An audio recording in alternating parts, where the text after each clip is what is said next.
Hey guys, as most of you are probably aware by now, we suffered a second loss, and that was the death of crazy Parko, another one of my really close mates. Known him since we were kids. He was 6 months older than me.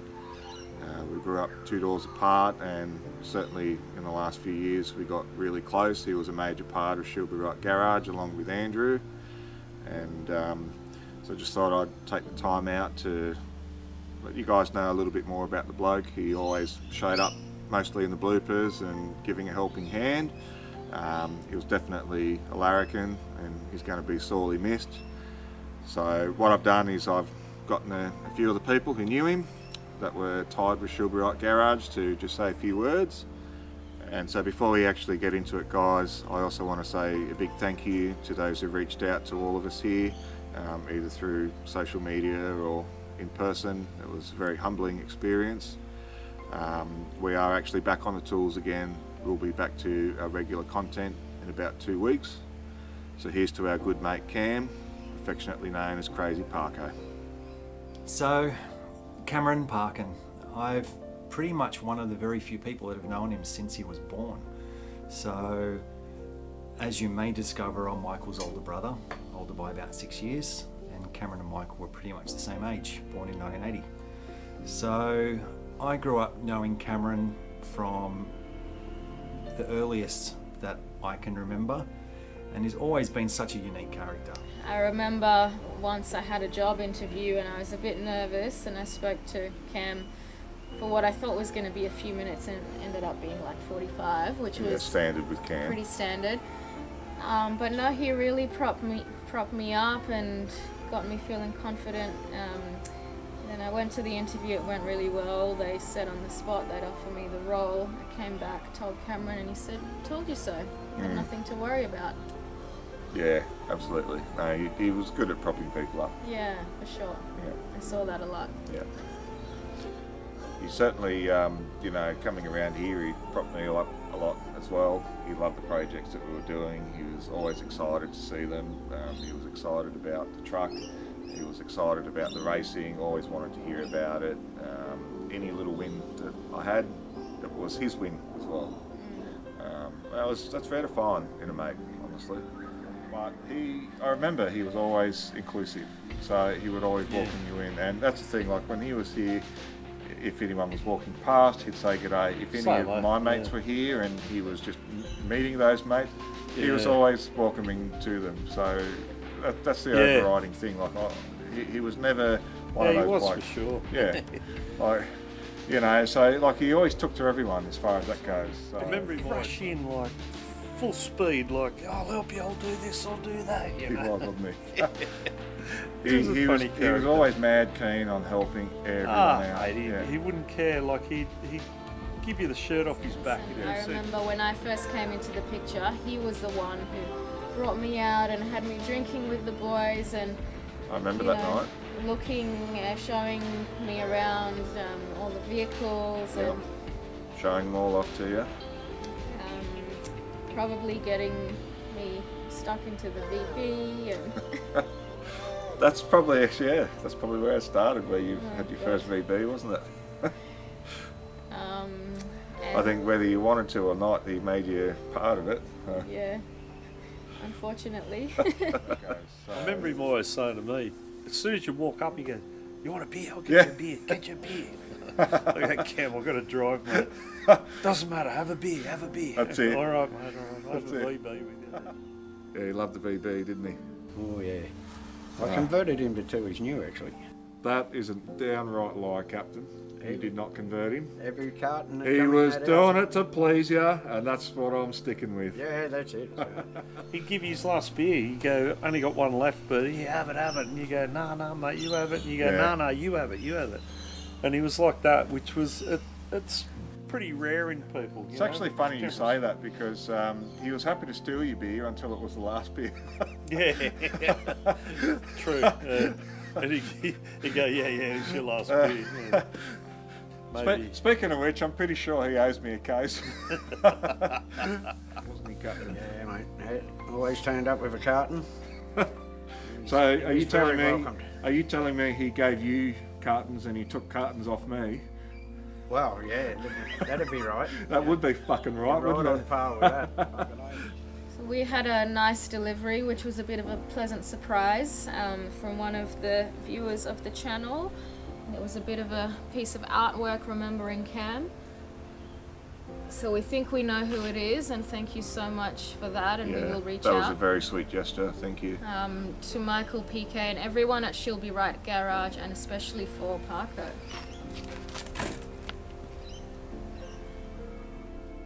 Cameron was always that guy that would get into a scuffle. He would always come back with a broken bone, broken arm, broken neck, you name it, he's done it.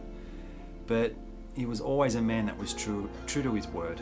A man that had a lot of integrity and also a very wicked sense of humour.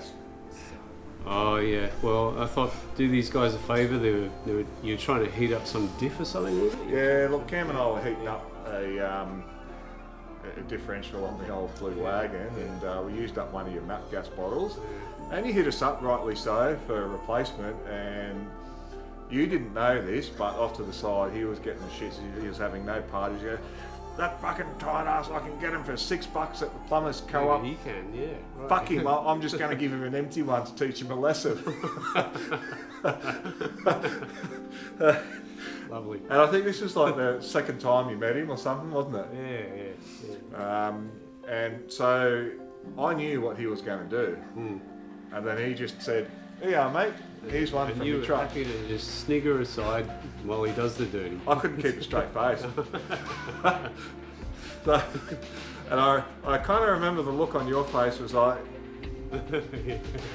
Bit white, isn't it? Yeah. because like you didn't know this guy and you were sort of thinking like, who's this cunt? Yeah. And I think that probably cemented your relationship after that. Look, yeah. I mean, you know, I liked him. Yeah, he's a great guy. Yeah, his sense of humour. I mean, he loved the old shit stir, didn't he? Like, Oh, mate. He'd grab you as hard as he could and then he'd fucking drop you. yeah. He was unreal. Yeah, like that Not was, shy at anything. No. Never shy. He'd front up to anyone, wouldn't he? Where are you going? Yeah, one of the things that we all loved about Cam was that Cam had a really strong sense of right and wrong, and he would not tolerate injustice for a minute. When he saw someone getting put upon, he would be the first one to stand up, and he was never a huge guy, but he had a massive heart, and he would never let anyone get trounced or be put upon in his presence. And he tells this great story about walking by the beach. I think it was in the near the rocks on the beach one day, and bit of a party scene in the local area, a few bars around, and he sees two pairs of feet sticking out from the bushes, and has a bit of a chuckle and thinks, oh, here's a young couple getting amorous in the bushes. And he gets a little closer and realises that what's happening is not consensual. He hears some cries of protest and anguish, and without a moment's thought for his own safety, he jumps right in, kicks the guy straight in the poop chute as hard as he can, and gets the guy off. The guy stands up and he's got nearly a foot on Cameron. He's a huge guy. He described him as a 7-foot monster. Yeah. I'm not sure if he was 7 feet, but I'm pretty sure he was much He bigger would have than been Cam. close, yeah.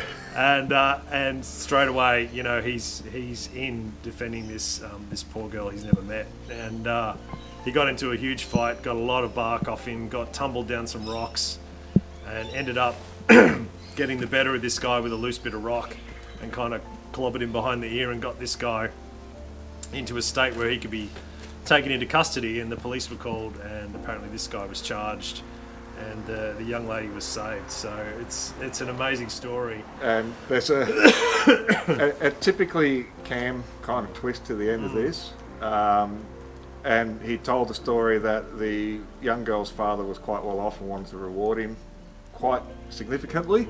And Cam, being Cam, turned it down.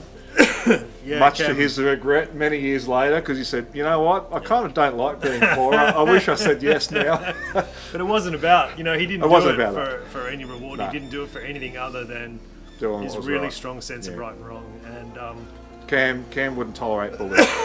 He wouldn't. And obviously that was a significant case of bullying, and he was not That was having any bullying part in of the that. extreme, Yeah. And we all loved that about him. We loved that he would never let that stuff slide. Yeah. Pardon me. Yeah, it's another reason why the world is a poorer place without him. So. You know, I remember a few years ago when I was into the cafe stuff with bikes, and we were coming along Victoria Road, and he pulled up in front of me and stood up on the bike, and we were like, what are we doing here? The next thing I know, literally dropped his dacks to his knees and just spread his cheeks and mooned me for about, 100 metres of Victoria Road. Was just mooning me, shaking his ass. Yeah, he would have been going. Yeah. He loved it. Me, not so much. And I think the first burnout I ever experienced was probably with him driving. Yeah, he was a bit of a loose unit, wasn't he? Yeah. The way he drove that country-looking ute around with the Akubra hat and he was right the blonde, long-haired wig. He was right at it. That's it. He was, wasn't he? He ran amok with that. He got out a few times and approached people at a set of lights, blowing kisses. I think so. I think he figured me out, and he knew the sexual harassment wasn't going to work on him. No, you weren't going to react to that one because he did love his sexual harassment. Just, he loved it. Only if he could get a reaction. No. If he didn't care, he wouldn't do it. That's right. So Andrew and Cam pretty much got along like a house on fire as soon as they met. It was some pretty good days back then, particularly when the two of them were around on the scene. And well, most people don't know, which is I find pretty funny, is that every once in a while, you know, Andrew liked to sleep in and all the rest of it. And if Cam wanted Andrew to get involved, he would make a point of climbing into Andrew's bed while he was asleep and cuddling him from behind. He loved that kind of sexual harassment, just to wake him up and say, "Come on, out of bed, get on with it, get involved." And I remember Andrew telling me, just going, "Oh, just nobody other than Cam would do something like that." Like he just knew that if he woke up and someone was grabbing him inappropriately, had to be Cam, always. It was nice that they both did get along so well. Oh yeah. Yeah, no, they were two of my closest mates. You know, to have them both gone is bloody difficult, really difficult. But yeah, there were some good times that we had together there. Absolutely. Good friendships all Yeah, around. yeah, 100%. So how many times did he give you these ones? None. None. That's a surprise. Never touched me. Okay. No. So I don't know if you should feel a little bit embarrassed that he didn't. Well, were you not in the inner enough circle? I think he knew that sexual harassment wasn't gonna affect me a bit. Oh, fucking hell. Fuck, that was funny though. Like, he literally would, like, just for the, like, he wasn't that way inclined, but he would just love to pat someone on the arse or, you know. No, he saw it as a lost cause, I think. Yeah. He loved calling you Diggler, didn't he? Yeah. I don't know why. Neither do I. Because apparently he never found out. He never sized me up. No, he never sized you up. I don't know why he called you Diggler for, but I'm going to maintain that tradition, mate. Well, that's his ignorance. Is this how you present your hoot, Parko? Sure thing, mate.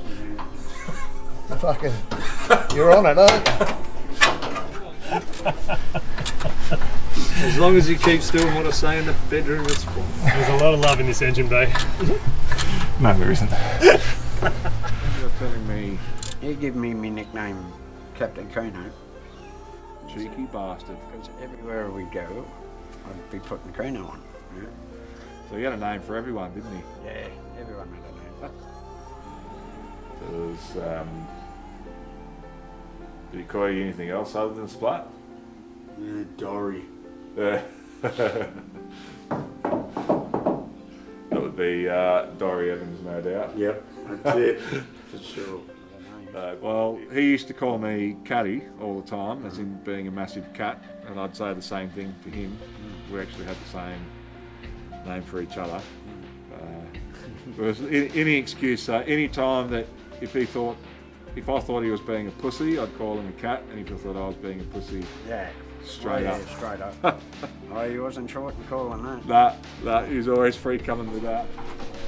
We've got a bit more up here too, boys. Oh, when we were putting a 2-story gutter together. It's What like happened nearly there? 3 stories, and he couldn't reach it on the ladder, and the land was like that. Yeah. The land was like really badly sloped, so I couldn't really use a ladder. So he ended up hanging off the flat roof, legs up in the air, upside down, and I'm holding his belt, trying to lean back to stop him from falling. That was literally it. You were holding him. Holding him, yeah. Otherwise Wow. he would have gone head first into the concrete. And he didn't give a shit, did he? No. No, he was with it. So you're freaking out, and he's probably. I said, what if the belt breaks? I said, then your family's going to blame me. I can imagine he was probably even yelling at you to make was. sure you Just do Just it. fucking do Just it. do it. fucking. This is why he loved being called Crazy Parko, I reckon. I think he lived vicariously through you a little bit because he was a bit scared to hop into the car. So Oh, he wasn't scared to hop into the car. It was actually he couldn't handle a motion sickness. yeah, okay. So I kept calling him a pussy for that, and he was like, "Yeah, guilty as charged. I don't care. I'm not getting in unless you want vom." He goes, "I'll get in." He goes, "I'm fine with getting in, but you're going to have vom everywhere, so your choice." So I made the choice that I didn't want vom. Good choice. Yes. And I couldn't work out how you knew it's someone like him. I couldn't work it out either. No. So. Spun me out a bit. It was pretty bloody. Another thing I remember of that night actually is you telling us a tall story, and Cam bought it hook, line and sinker. I think you should tell everyone what this was. Yeah, so he knew that I grew up in New Zealand, and I told him that there's a Wrigley's factory called PK that produces the chewing gum. And I told him that back in the 90s it was named after me. And he was like, I "No questioned way." it, but he actually bought it. And the funny thing about that, with him buying it, is it was probably about a month or two later. He pulled me aside. He goes, "Wait, hey, Pico was full of shit. She was lying to me." And I'm looking at him going, "What are you talking about?" And he goes, "That bloody story, that story about the chewing gum. I was telling Matt at work today," and he looked at me and he goes, "You're an absolute imbecile. That was around well and truly before the 90s. What kind of bullshit are you believing?" And he couldn't get over the fact that you, being so straight-laced, generally speaking, pulled the wool over his eyes Yeah. so convincingly. And that was gold, absolute gold. Mad Holden head. Did we not stir the crap out of each other with the Holden and Ford rivalry? I'll bet. Yeah. He loved his Holdens. Yeah, He'd ride into them. yeah. You remember he had a stack up when he was a kid that I remember growing up with. It was signed by Peter Brock. He never went anywhere without that thing. Lord. I also remember slamming the door in his face as a kid whilst he was wearing that stuck cap too. So That's how it worked. that didn't work. He kept coming back. So believe it or not, Cam and I actually once built Holden together. Quite a few years ago, we built a pretty tough-looking HQ with an injected 304. And look, whilst I never generally lose money on cars, this was a project that Cam and I built to try and make some money. We bought it off Matt initially, and whilst we technically made a profit, his old man worked out that based on our hours afterwards, we probably did everything for about 50 cents an hour a piece. So that was a bit of a disaster, and I just remember the stitch-ups that we had while we were trying to get this car on the road. And I remember late at night we were, rifling through all the old second-hand parts trying to get it mobile, and he just looked at me and he goes, "How good is it to be poor?" And we just broke down in laughter. That stitch-up, the entire project was a stitch-up, and nothing worked. And everything that we went through, all of our dramas, it was a shared drama, the highs and the multiple lows. And honestly, whilst it was a stitch up at the time, I look back at it and go, these were some of the best days, honestly. Like the way that we shared everything building this project together, it really did cement our friendship. Whilst we weren't really close as we were young, certainly in our later years we became really, really good mates. There's two on that side. What did I say? Are all the bolts undone? Well, we'll find out. We'll see. We'll find out. And one of my strongest memories of Cam was I was in a bit of a tight spot. I was getting divorced, and my lease was coming to an end at the property where I was staying. And like most of the people we know, I had too many bits of cars hanging around my backyard. I'd recently, as well as coming to a point where I was getting divorced, I'd also crashed my car, which meant that my car was pretty much a write-off. And that was another BJ42. Yeah, that was a blue Land Cruiser that I loved, that Mikey helped me fix up. Did a great paint job on it. Yeah, and it was pretty much mint, and got in a prang and just bent the chassis, and it was a mess. I had a spare chassis, and Mike and Cam pitched in to help me try and cobble all the good bits together onto the spare chassis so I could move out of this place. I extended my lease by a couple of weeks to get it done, and of course the whole time we were doing it, it just rained. Nearly every other day it rained, and I was doing it around work, so I'd go to work during the day, and then at night Mike and sometimes Cam would come over and help me shoehorn this thing back into a salvageable car. And if I'm not mistaken, 7 days after we started, you drove that out of there. It was an amazing moment. I wish someone had been there to witness it, particularly my ex. It would have been great for her to see it. But I wish we had that on Should Be Right. Yeah, film, I do actually. too. I wish we had video of that. That would have been like an awesome vid. But yeah, it's one of my strongest memories of Cam, because I was in a really tight spot and he didn't think twice about pitching in to help me out. No reward expected, nothing other than, His reward was knowing that you were getting the better of your ex who thought you couldn't do it, I think. Absolutely, yeah. He was petty like that, and I loved it. He wanted to see me succeed in that small way, and I've never forgotten it. I've never forgotten the way he stood up. Our wins were his wins for sure. 100%, yeah. He helped a lot, and it's kind of, it'll be one of my regrets forever that I was not able to do the same for him when he was in a tight spot. But yeah, it's one of my strongest memories of Cam. Finally getting home, getting yelled at, and getting assaulted in all sorts of shit. But at the end of the day, you don't build friendships like we have over nothing. That's it. This is the type of stuff that we have done over the years, and to be honest, even though you're not enjoying it in the exact moment, it creates those memories. It does. It's probably a good test pilot for things like if a company wanted to test the durability of something, you go give it a camera, and he'll tell you whether it's after he has it for a week. Like he was always using his AEG gear, and he was always slamming that stuff hard. So that's why I figured, you know what, if Cam's not breaking it, then no one can. It'll do for him. That's good. Another time he fell on a one-tonner. He fell onto a one-tonner off a roof. On the bonnet and the guard, and it had like about a 15 grand roof spray. Oh God.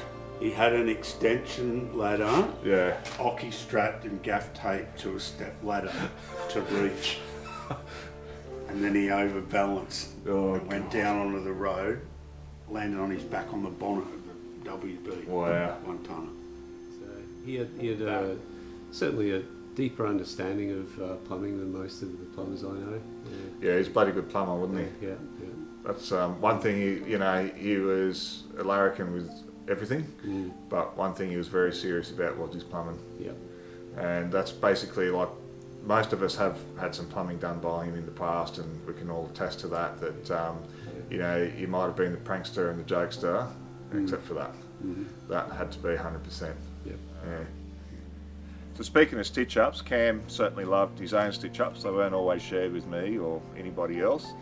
And I actually remember one such story where he was working with someone at the time whose daughter needed some repairs to her car. So he picked up her car and worked on the front bumper bar, and I'd say he probably spent about 7 or 8 hours on this thing, and he underquoted severely, and the net result was that he could afford a can of V and a packet of cigarettes for his day's work. So we coined the song and manipulated it to "He works hard for the durries." He's working so hard for the durries. And that became a long-standing line. We did enjoy actually manipulating songs and singing them towards each other just to mock the hell out of each other. And I really miss that, because we had a few creative lines over the years. Instead of the song that says, "Hey baby, I think I want to marry you," we turned it to, "Hey caddy, I think I want to stab you." Approximately 11 years ago, 10 years ago, I started riding motorbikes, and one such time I decided to build a motorbike at Michael's shed.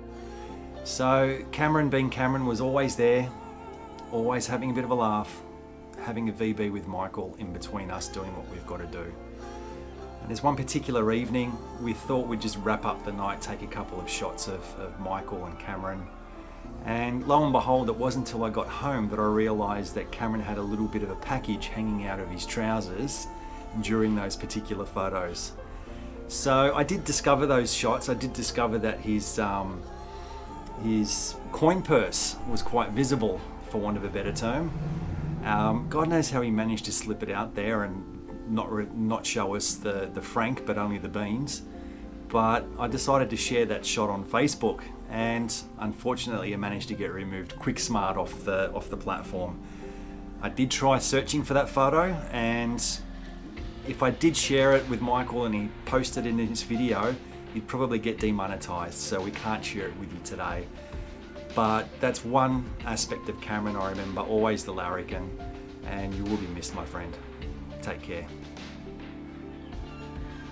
Yeah, miss the bugger. Yeah, so do I, mate. Yeah, it's a quiet old house without him. Yeah. Yeah, I'm going to miss you, dude. I'm really sorry that you got backed into a corner the way you were. I wish we could have been there more for you, man. Yeah, it's not going to be the same without you, dude. There aren't too many people like you on the planet, and I wish there were more. So, happy trails, brother. We really miss you, Cam, and it's honestly really hard to believe that you're not around anymore. We miss you, mate. We miss the stitch-ups. We miss the laughs. We miss the good times. Been bloody quiet without you.